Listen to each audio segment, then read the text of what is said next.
It is good to see you again. I'm grateful to my good friend Aaron May, who last week stepped in to be our guest live streamer. And this morning we're going to talk about navigating music. We're going to talk about how we see things by score. And let's go here.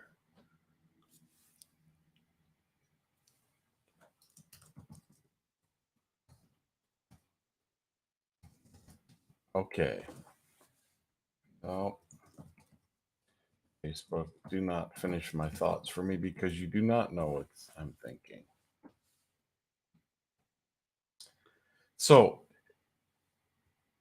this is particularly true, and I want to do this one especially. I want to dedicate this one to the First National Dulcimer Orchestra.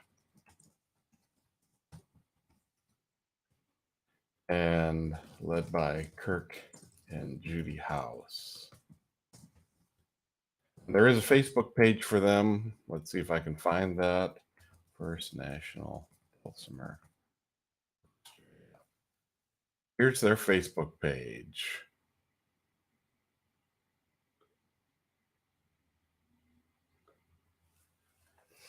There are many of us who have been very invested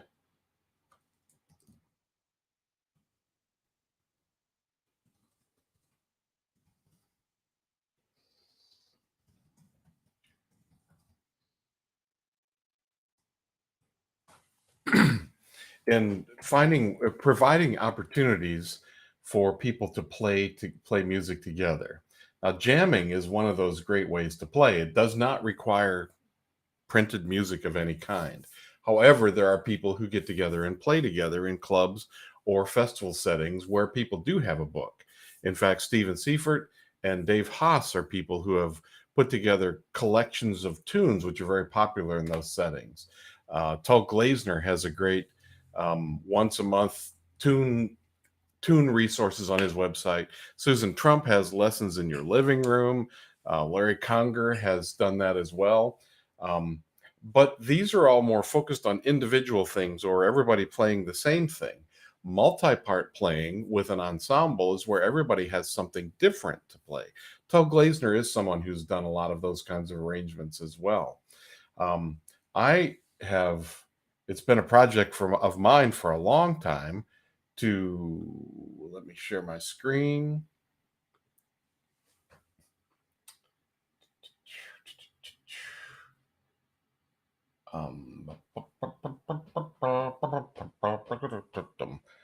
Hang on. We're going to close that. I need to find my Dulcimer Orchestra library. There's too many screens opening right here. Okay, so this is the one I want. We're going to share on my website, Owl Mountain Music. There is, if you hover over Dulcimer, there comes a sub-menu, and you can see Dulcimer Orchestra, and there are several. If we go there, just click on that. There are several different things about what's going on in Dulcimer Orchestra. I have conducted the Berkeley Dulcimer Orchestra for several years and co-conducted it with Deborah Morris for the past few. Before that, I led the Colorado Dulcimer Orchestra, and that is now under the direction of Judy Jones. And the Dulcimer Orchestra Library Project are all things that are very important for me. So that's the one I'm talking about here. And when you click on that link, that gets you to the Dulcimer Orchestra Library Project. If you do a Google search, this is what comes up. And it talks about finding ways to put all these things together. Here you can see a performance that's led by Mac, and here's Melanie Johnson, who are both part of they organized the Northeast Dulcimer Orchestra, and I did a workshop for Melanie and several of her friends at the Nutmeg Festival probably 11 years ago, a long time ago.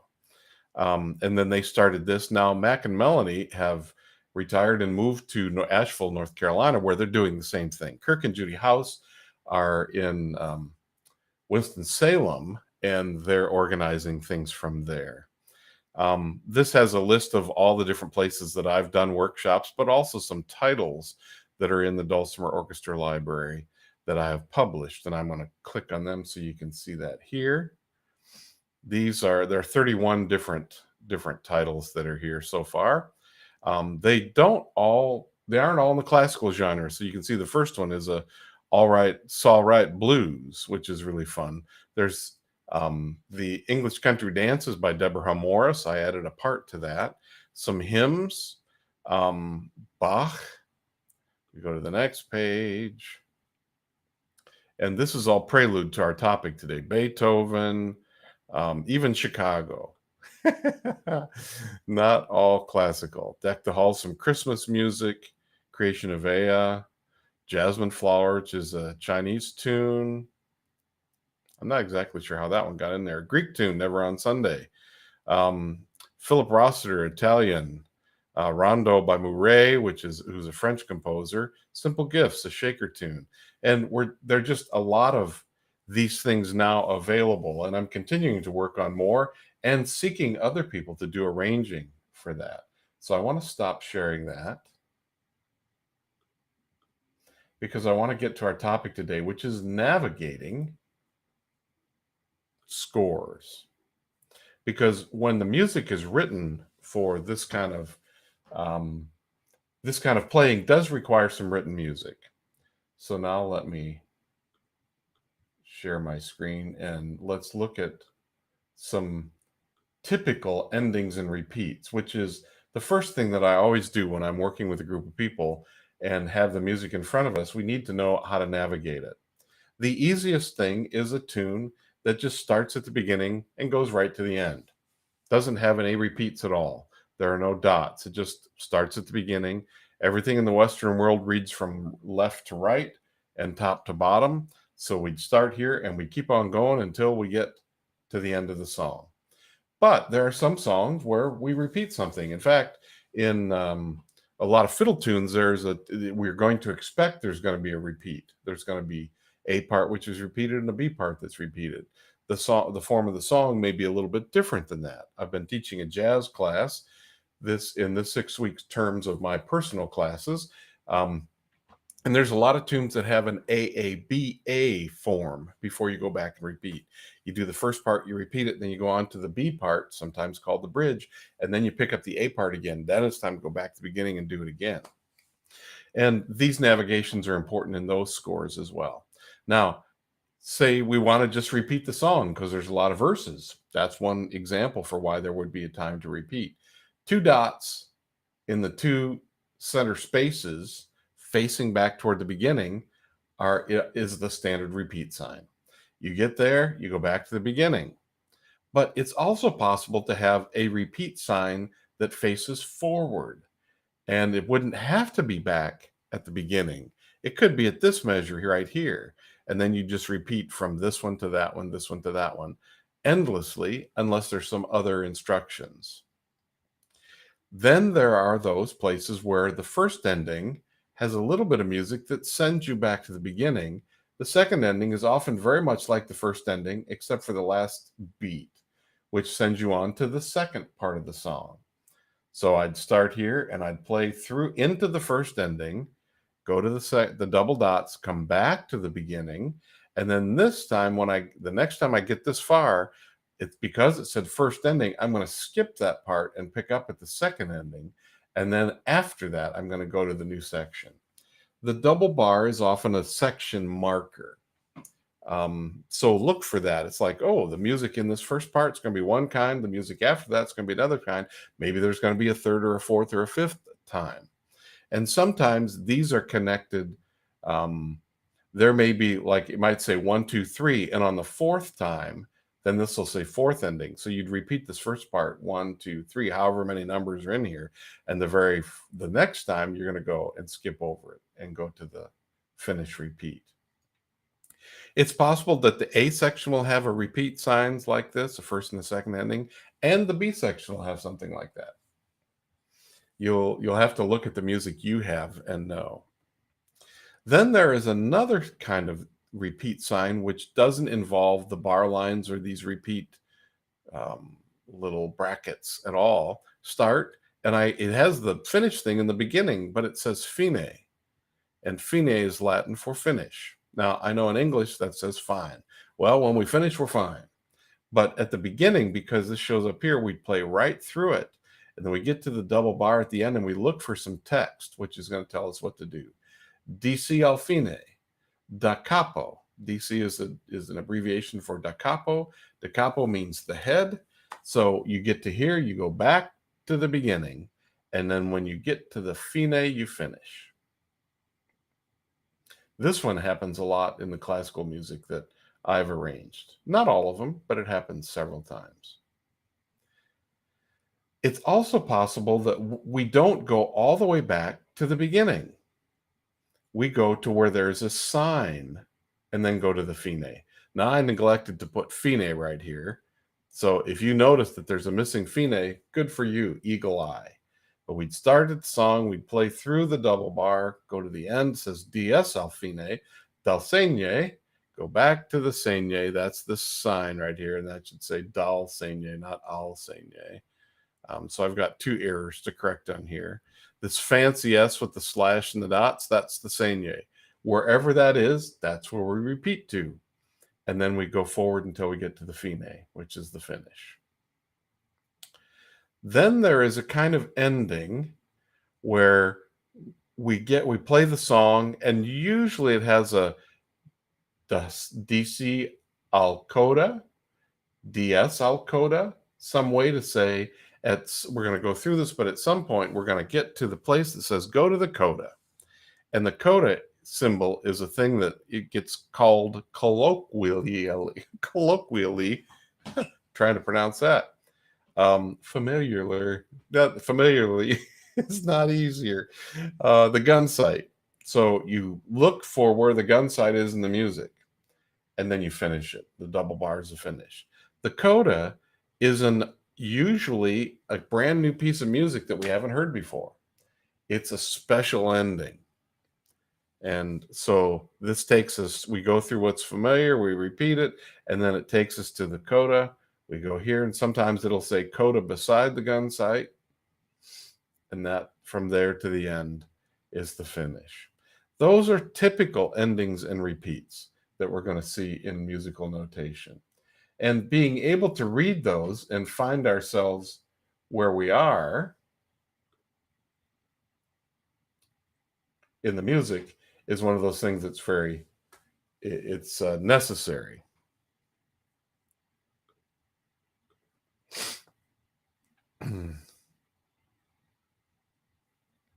For the reading of the music.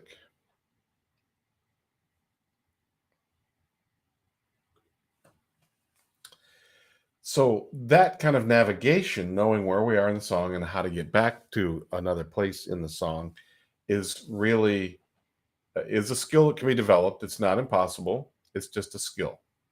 It's learning to read the little bit of road signs in a piece of music to get us where we're going. And it looks like I have an unstable connection. I'm kind of fuzzy on here, so I don't know what's up with that.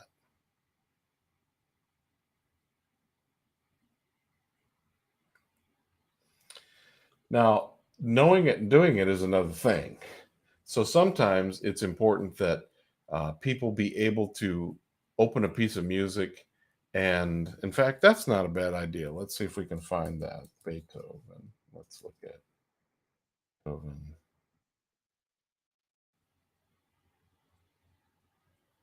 Fifth. The finale to the Fifth Symphony. We'll look at Dulcimer 2. Okay. Let me share my screen again. Here is the part for part 2. Now, one thing that some people will say with the arrangements that I've created is they wish they could see all the parts on the page. And I understand that. That would be really nice. But how many page turns can you do in a piece of music? If I had the whole score up here, there would be 5 different sections. There'd be the 1, 2, 3, 4, or standard, part 1, part 2, part 3, part 4. It's going to take 4 lines of music to make what would be this. Now, that's going to be 7 or 8 pages long. We're playing our instruments with both hands. It's not easy to keep making page turns. So in any kind of an ensemble piece like that, there is a score for the conductor who reads where everybody is and can clue people about when to come in. Everybody sees just their part. Now let me enlarge that some. So the first thing we would do is look through this and say, okay, no repeat sign, no backward repeat sign here, but there's a two coda thing. So we're kind of we're on notice that we're going to do something. We get to page 2. There's a DC al coda with a double bar. So we know that when we start playing, we're going to play through the whole first page, go to the beginning of the second page, and then go back to the head, da capo, das DC. We're going to go back here and start again. But this time, because it said al coda, when we get to this location where it says coda, we're going to jump to the coda on page 2. And then we're going to play something that did not appear ever before. And that's the special ending. The other piece of navigation that's here is there are sometimes rehearsal markings that are often in a box. Sometimes they're circled. There's a lot of options when you're writing the music to use which shape you would like to use. I'm partial to boxes. Sometimes this will be a rehearsal letter A, but the point is because everybody's music looks different on the page, I can't say page 1/3 measure. I need to have everybody be on the same location. And so I'll say measure 7, and everybody will go to where the 7 mark is. Now there is in this one also a measure number at the beginning of each line, which tells us how many measures are in the whole piece. The other thing I always tell people to do, few do it, take a pencil and number all of your measures, because there's a lot of times we need to start someplace before 7, for example, or before 22. And I might say 2 before 22, so you have to go to 22 and back up. Or I can say, let's really look at measure 27, 24, 25, 26, 27. Here's measure 27. And if I've numbered all of them by my own hand, I'm going to have a better remembering of what's going on in the music. And so we navigate and get our way from the beginning to the end of the song. And if you have any questions about that, please feel free to ask.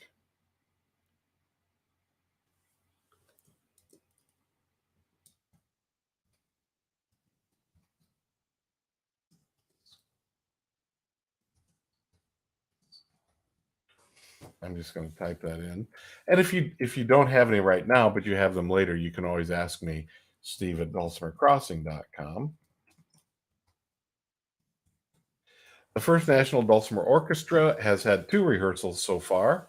They're taking place on Tuesdays, and there are like upwards of 90 people that are in a part of that. It's very exciting.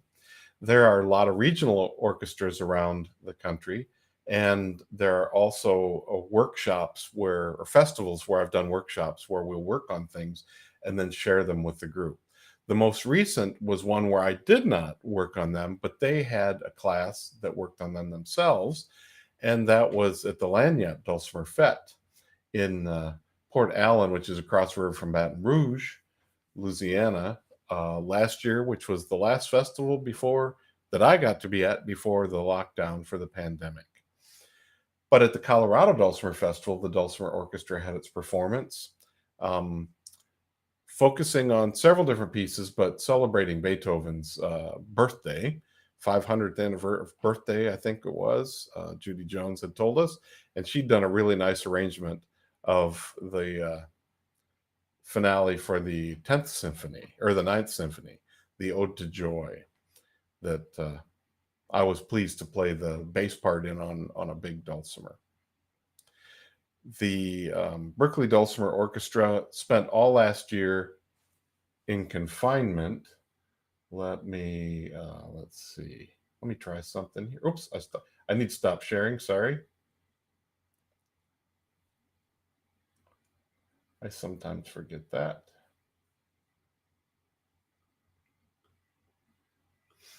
And let's close all tabs, close you, and let's go to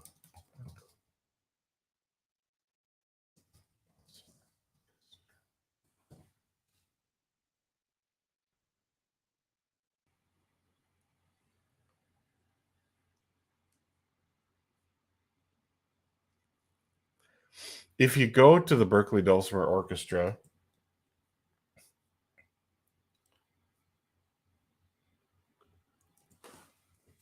there are several video recordings.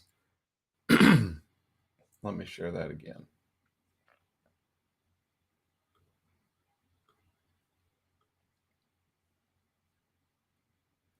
And then again, this is the link that can pop up when you hover over Dulcimer. Get to Dulcimer Orchestra, choose Berkeley Dulcimer Orchestra, and you can see some photos, but also videos of some of our performances. The finale of Beethoven's Fifth Symphony that we just looked at is here, and it describes the current season. Now, everything that's listed here at this time is from last year, because what we would typically do is begin in January and rehearse in full rehearsals once a month at the beginning with some sectional rehearsals. And then twice a month as we got close, we'd perform at the Berkeley Dulcimer Gathering, and then we would have a full recital that would take place about a month after. The Berkeley Dulcimer Gathering is always in May. This year will be 15th and 16th of May. And our outside performance is going to be all virtual. Again, we were the first ones to go virtual last year. But it's going to, we're going to feature Aubrey Atwater on mountain dulcimer and Ilis Mears on hammered dulcimer. So now we're going to have two hammered dulcimer instructors this year. I get to be one, she gets to be one. And that's something that DJ or Deborah Homoras that's been her dream, to have both dulcimers at the festival. And this past year, virtually, was the first year we were able to do that. That's a two-day festival. The Colorado Festival is not happening this year, but every year we would have a performance there, and generally start working on things in September or October of the year before, and then perform it at the festival in February. And that would involve people up and down the Front Range who rarely could get together for a rehearsal of everyone present. And so in the Dulcimer Orchestra Library are recordings of all the ensemble, the whole ensemble, and then each part louder, and then each part absent. So you can hear your part and play along with the recording of the whole group. Then you can hear your part louder if you really need help learning it. Then you can hear it without your part, where you playing live are that part, which is like playing with the ensemble. Well, what we did in this past year for the Berkeley group is we went through what was our planned repertoire, and we had rehearsals where it would just be me playing and everybody play their parts. But if I wasn't playing melody, it got a little harder for everybody else's parts to stay in sync. So I started playing with my speaker for everybody to hear the ensemble, and we'd all practice. Everybody had already received that music, both the written music and the sound files. So then they practiced at home, and then on Zoom, they would listen with headphones to the ensemble and play along to it and send me the recording, and I put them together. And so we have not all of the pieces that we had planned to do in 2020, but several of them that are now recorded. And I've begun sharing those on Facebook. So keep your eyes peeled for that. Now, I'm not seeing any questions, so maybe there are none today, and that's just fine. Next week, I had a theme. What was it going to be? I'll have to let you know. But once again, Dulcimer Crossing is the host of this live stream every week. And you can see there are a lot of moving boxes in the background here. I want to call attention to that. We are packing. I expect to be still in California next week. The following week, I'll be in Idaho. Whether or not at our new home. Whether or not I'm able to do it depends on whether or not that's the day the truck arrives. We don't know, they tell us when they're picking things up, that we don't know when they're going to get it actually to our place. And so we have to wait to find that out. So there may be a shift in that week, but this week and next week, I'm still in California. I also want to celebrate here. The guitar Dulcimer Joy is taking Beethoven's Ode to Joy theme and doing 30 different fingering exercises for fingerstyle mountain dulcimer playing. I was able to finally get into print. It was available digitally, but not in print. The guitar version of that, which was actually where the whole project started. And yesterday, I was able to send off to the printer the hammer dulcimer version. And so all three are soon to be ready. In fact, that's the first thing that I'm going to have shipped to my new address in Boise, Idaho. And so just to let you know, that's coming, and I'm very excited about that. The other thing that's coming up is the Walnut Valley Festival. And let's see here. I've got to get to the page.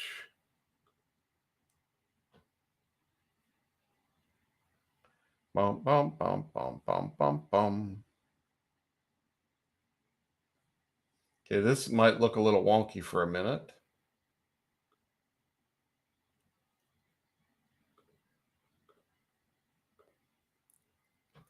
But right below the video that we're currently filming on the Dulcimer Crossing page, here's the archive of last week with Aaron May, is the Walnut Valley Festival spring workshops. I'm excited to be teaching there. I'll be teaching hammer dulcimer, 4 different workshops on hammer dulcimer and WV Fest. Here we are. Let me add those to the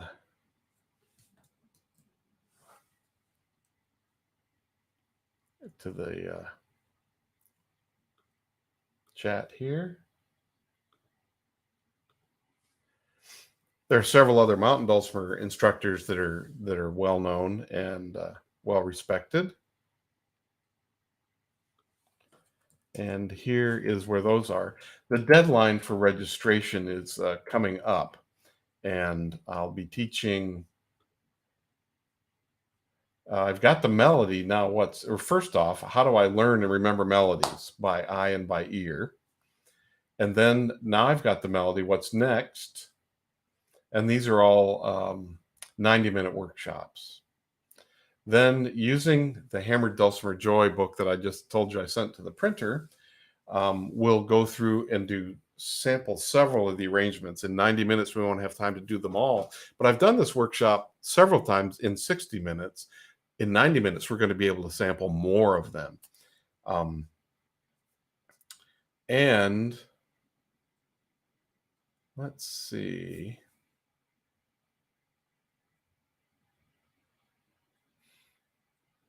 Yeah, I've got to make a decision about that. And then how do I play with others? So focusing on backup and that kind of thing.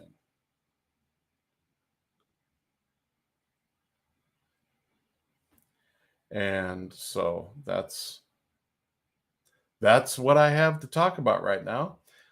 Thank you for joining us.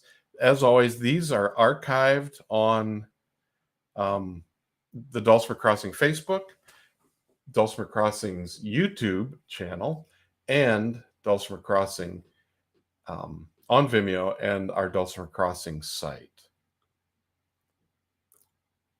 And if you have any more questions, or if you're interested in this handout that I shared with you about the endings and repeats, please write me, and I can send it to you as a PDF. All right. Well, I guess that's about all we have time for today.